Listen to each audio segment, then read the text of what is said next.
Assalamualaikum warahmatullahi wabarakatuh. Perkenalkan, nama saya Qurrata Ayuni dengan NIM 120109200988. Saya dari PIAUD Uinsus Riau, kelas 2C. Di sini saya akan mempresentasikan mengenai kata pengantar mata kuliah Metodologi Studi Islam yang diampu oleh dosen Dr. Haji Ilmiati MAG. Yang pertama yaitu pengertian dari studi Islam. Dari segi kebahasaan, studi agama berasal dari bahasa Arab yaitu dirasah Islamiyah. Dalam kajian Islam di Barat, disebut sebagai Islamic Studies yang secara harfiah adalah kajian tentang hal-hal yang berkaitan dengan keislaman. Sedangkan dari segi istilah, studi agama adalah kajian secara sistematis dan terpadu untuk mengetahui, memakai, dan menganalisis secara mendalam hal-hal yang berkaitan dengan agama Islam, pokok-pokok ajaran Islam, sejarah Islam, maupun realitas pelaksanaannya dalam kehidupan. Islam pada hakikatnya membawa ajaran yang bukan hanya mengenai berbagai segi dari kehidupan manusia saja. Kemudian, tujuan studi Islam untuk mempelajari secara mendalam tentang apa sebenarnya hakikat agama Islam tersebut. Kemudian, untuk mempelajari secara mendalam pokok-pokok isi ajaran agama Islam yang asli dan bagaimana penjabaran serta operasionalisasinya dalam pertumbuhan dan perkembangan budaya dan peradaban Islam sepanjang sejarahnya.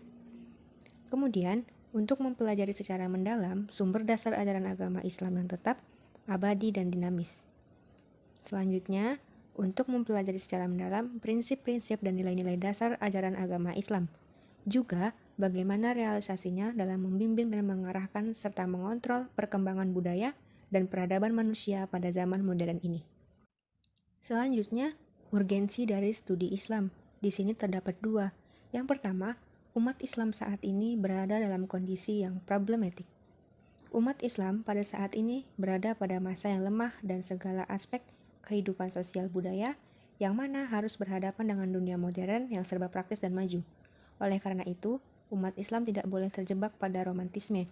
Artinya, harus menyibukkan diri untuk membesar-besarkan kejayaan masa lalu yang terwujud dalam sejarah Islam. Sementara saat ini, Islam masih silau menghadapi masa depannya. Kemudian yang kedua, umat Islam dan peradabannya berada dalam suasana problematik.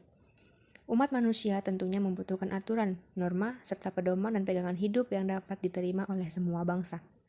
Umat manusia dalam sejarah peradaban dan kebudayaannya telah berhasil menemukan aturan, nilai, norma sebagai pegangan dan pedoman yang berupa agama, filsafat, ilmu pengetahuan, dan teknologi.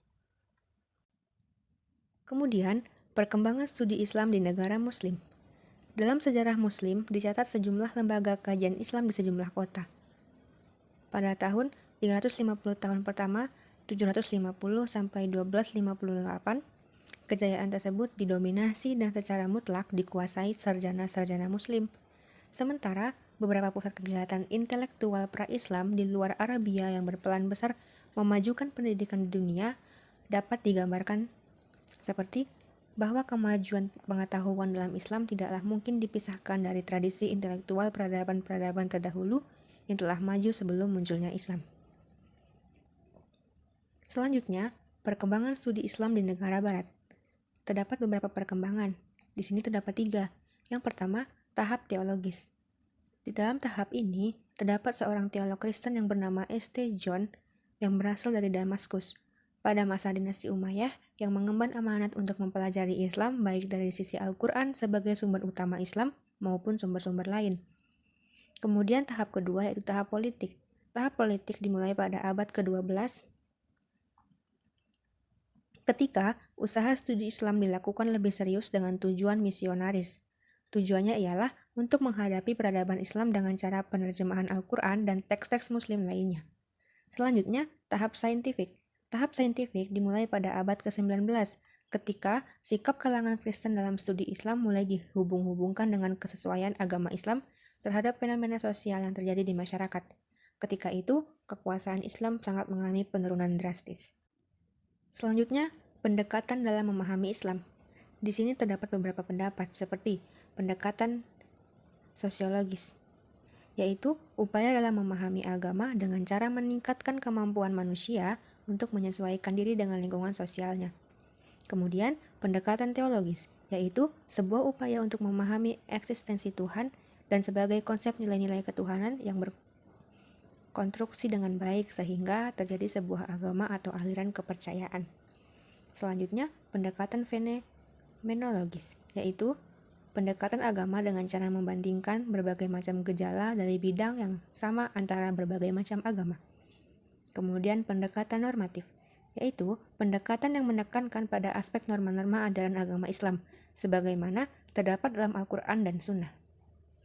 Selanjutnya pendekatan antropologis, yaitu pendekatan yang dalam upayanya memahami agama dengan cara melihat keagamaan yang bertumbuh dan berkembang pada masyarakat.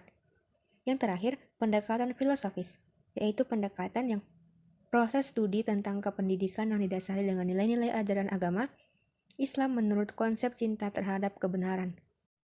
Selanjutnya, perkembangan studi Islam di Indonesia. Di sini terdapat 3 studi. Yang pertama, studi kajian Islam pada fase masuknya agama Islam di Indonesia. Pada awal kajian Islam di Indonesia, sangat berlangsung dengan tidak formal. Hal ini dikarenakan bahwa para ulama serta masyarakat pada masa itu dinilai kurang memiliki kontak antara satu dengan yang lainnya. Kemudian, studi kajian Islam pada fase penjajahan. Seperti yang telah disebutkan tadi bahwa tahap awal adanya kajian Islam di Indonesia adalah mulai masuknya agama Islam di Indonesia oleh para pedagang yang bersinggungan langsung dengan masyarakat setempat dan bentuknya lebih kepada kajian Islam yang tidak formal. Selanjutnya, studi kajian Islam pada fase setelah kemerdekaan. Dari sinilah, studi Islam formal di Indonesia semakin berkembang, apalagi setelah adanya usulan agar memasukkan mata pelajaran keislaman ke sekolah formal, begitupun sebaliknya. Masuknya mata pelajaran keislaman di sekolah awalnya dipelopori oleh Menteri Agama pada masa Orde Baru pada tahun 1971. Menteri Agama tersebut bernama Abdullah Mukti Ali atau yang biasa dipanggil Mukti Ali. Mungkin hanya itu yang dapat saya sampaikan tentang materi tersebut. Sekian dan terima kasih. Wassalamualaikum warahmatullahi wabarakatuh.